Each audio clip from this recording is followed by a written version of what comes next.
Olá pessoal, professora Cristiane de Geometria Analítica e Vetores.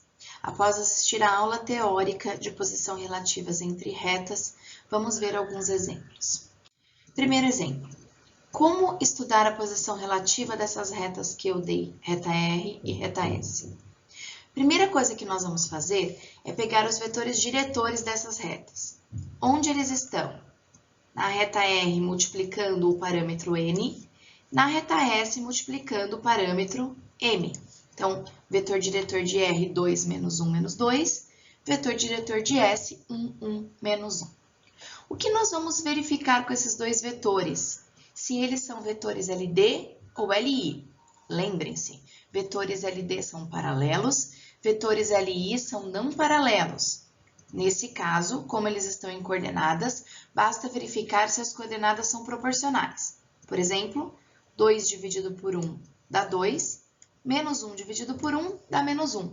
Não deu valores iguais, portanto, esses dois vetores são vetores linearmente independentes. Se eles são vetores linearmente independentes, podemos dizer que eles não são vetores paralelos. Portanto, podemos afirmar que as retas R e S são ou concorrentes ou reversas. Se elas forem concorrentes, elas são coplanares e possuirão um ponto em comum. Se elas forem reversas, elas não são coplanares e, portanto, a intersecção entre elas é vazia. Como que eu posso verificar se são ou não coplanares? Eu vou pegar os pontos, um ponto de cada reta. Então, quais pontos eu escolhi pegar nesse caso? Eu peguei o ponto que eu chamei de errão, 1, menos 2 e 3, e o que eu chamei de ação, menos 1, 1 e 3. E vou fazer o vetor R e S. Pela notação de Grassmann, RS, o vetor RS, é dado por S menos R e deu o vetor menos 2, 3 e 0.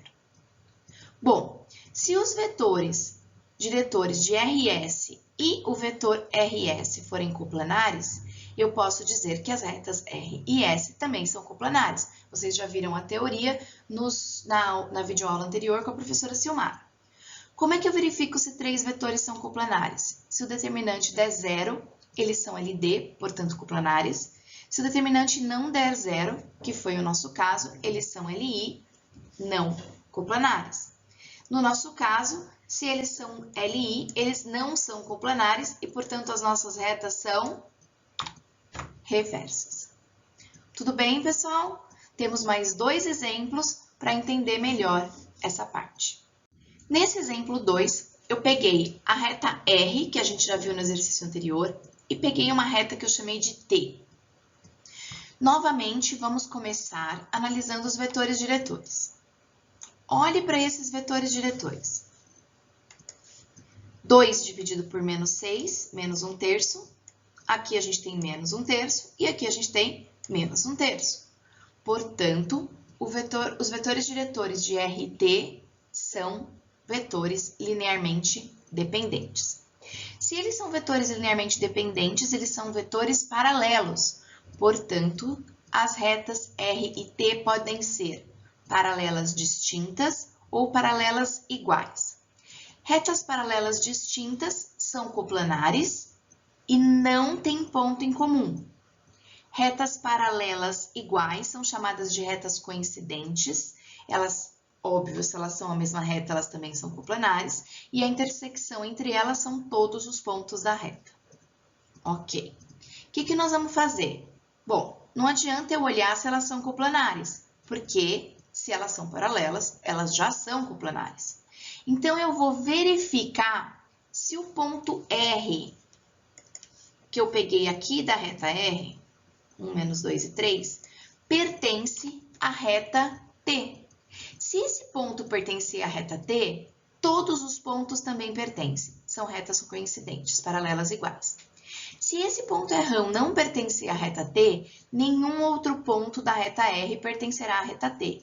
E, portanto, a intersecção entre elas será vazia e elas serão retas paralelas distintas. Então, vamos lá. Substituindo o ponto errão na reta T, nós encontramos os valores de P. Logo nas duas primeiras, a gente já percebe que os P são diferentes. E se os P são diferentes, o ponto errão não pertence à reta T. Portanto, eu posso afirmar que as retas R e T são retas paralelas distintas. Ok? Vamos para o nosso terceiro e último exemplo. Nesse último exemplo, eu peguei retas A e B, com parâmetros θ e ômega. Novamente, começaremos analisando os vetores diretores. 1, 1, menos 1, menos 2, 1 e 2. Observamos que esses vetores diretores são LI e, portanto, eles não são paralelos. Ou seja, as retas A e B, elas podem ser concorrentes ou reversas. Novamente, concorrentes são coplanares, têm ponto em comum. Reversas não são coplanares, não têm ponto em comum. O que nós fizemos naquele primeiro exemplo que nós tínhamos o mesmo caso? Pegamos os pontos Azão e Bzão, fizemos o vetor AB e vamos verificar se os vetores diretores de A e B e o vetor AB são ou não são LD. No nosso caso, o determinante deu 0, portanto, esses vetores são LD e, portanto, essas retas são coplanares. Se elas são coplanares, elas são retas concorrentes. Mas, se elas são retas concorrentes, elas têm um ponto em comum. Como podemos fazer para encontrar esse ponto que elas têm em comum? Dá uma olhadinha aqui, novamente as retas A e B. Eu vou igualar as equações de x, y e z. Arrumando essas equações, eu chego num sistema com 3 equações e 2 incógnitas. Relembrando como fazemos para resolver sistemas de 3 equações e 2 incógnitas. Eu vou escolher 2 equações. No nosso caso, eu escolhi a segunda e a terceira.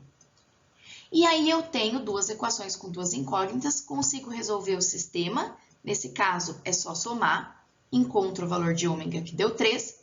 Substituo em uma das equações, encontrei o valor de θ, que deu menos 2. Se o nosso sistema inicial fosse um sistema de 2 equações e 2 incógnitas, já estaria resolvido, mas ele não era, ele tinha 3 equações. Então, é imprescindível que eu verifique se esses resultados encontrados servem na equação que eu ainda não utilizei. Vamos verificar? Olha, realmente, esses valores que eu encontrei serviram na terceira equação. Então, esse sistema é um sistema possível determinado. Ele tem uma solução. Como é que eu faço, então, para achar esse ponto de intersecção? Eu vou substituir o valor de θ na equação A ou o valor de ômega na equação B. Tanto faz. Nos dois casos, eu vou chegar num ponto de intersecção das retas A e B, que nesse caso é o ponto menos 1, 1 e 3. Espero que vocês tenham entendido, que vocês tenham gostado e que estejam aptos a prosseguir resolvendo os exercícios para praticar e, posteriormente, os exercícios para entregar. Estamos à disposição para tirar dúvida de vocês, dos exercícios para praticarem. Não se esqueçam que essa semana temos nossas 3 aulas para dúvidas, segunda, quarta e sexta. Estamos à disposição. Boa semana e bons estudos!